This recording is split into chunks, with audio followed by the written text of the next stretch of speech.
Hi, my name is Chad Evans. I'm here presenting the hands-on test drive CompactRIO scan mode demo. In this demo, we can test drive the new capabilities of CompactRIO that makes it easier to use if you don't need the FPGA programming capabilities.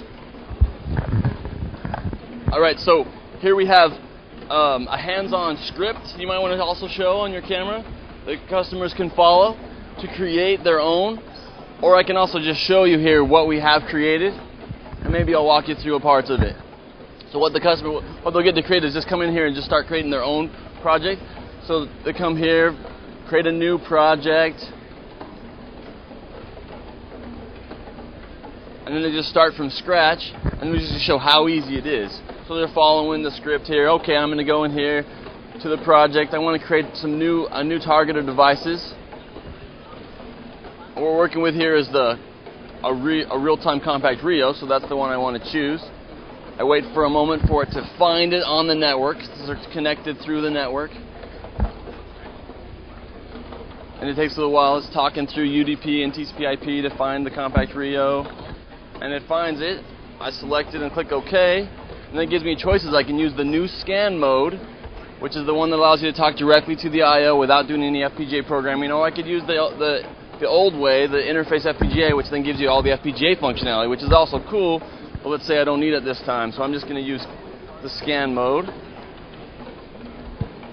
And then of course I want it to discover my I/O. This is also a great feature so that I don't have to go and tell it what I/O is there, and it goes through and asks what I/O is there and then automatically populates my project with the I/O that's actually there. So you'll see it created my controller, and it created my chassis, which has the scan mode, and also includes all the modules that are there. All those modules also exist in the hardware, as well as all the I/O. Another feature that's available is if my I/O is digital I/O, I can then tell it what type of I/O to be. As part of the scan mode, it gives you this functionality on digital I/O to change the properties and have it, instead of just being a normal digital I/O, it can be some more advanced features of pulse width modulated outputs or counter inputs, or counter output, counter driven outputs. So I'm going to choose pulse width modulation on this one, and I think I'm going to leave it on. I think we're going to go to 50 hertz. How about we do 250 hertz? So now that it changed, you'll notice it changed here to pulse width modulation I/O. So now I can directly output pulse width modulated signals without doing any FPGA programming. So that's what I did. I'm just going to skip now, since this is completely unrehearsed. I'm going to skip now to the project that I'd already created. And the next thing the user could do here is they would start to just drop I/O down and create a single RTVI. And it's easy to read as just dropping down this I/O. So let me just do an example of dropping I/O. If I was to, I could just drag it directly from the project and drop it down.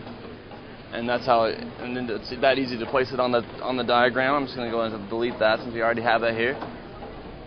So what this program now is doing is it's reading the analog input and showing the value.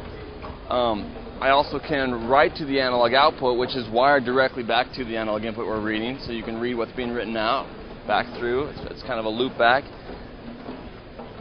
My threshold is just, okay, for example, if this was like a temperature, I want to set a threshold and set an alarm if the threshold went off. So that's what kind of this is simulating. This is my threshold that I can set, and then this is to be the alarm, or that's just going to be a indicator, a digital indicator. And then I also have the capability, if this threshold is set, this is true, then it's going to turn the fan on. Right, my fan can only be on if the threshold is too high. If the threshold isn't too high, my fan's going to be at 0, because the pulse width modulated signal is going directly to a fan. All right. So let's go ahead and run this and see if this works. And we can save any changes we made. Since I did make changes, we have to save those before we can download them. Did you guys get the channel? And now I can notice I can change the output, and it will read back. Yeah. So now this is the analog output. This is connected to the analog output. I can change that value, and then that's read back into the inputs because that output's going are wired directly.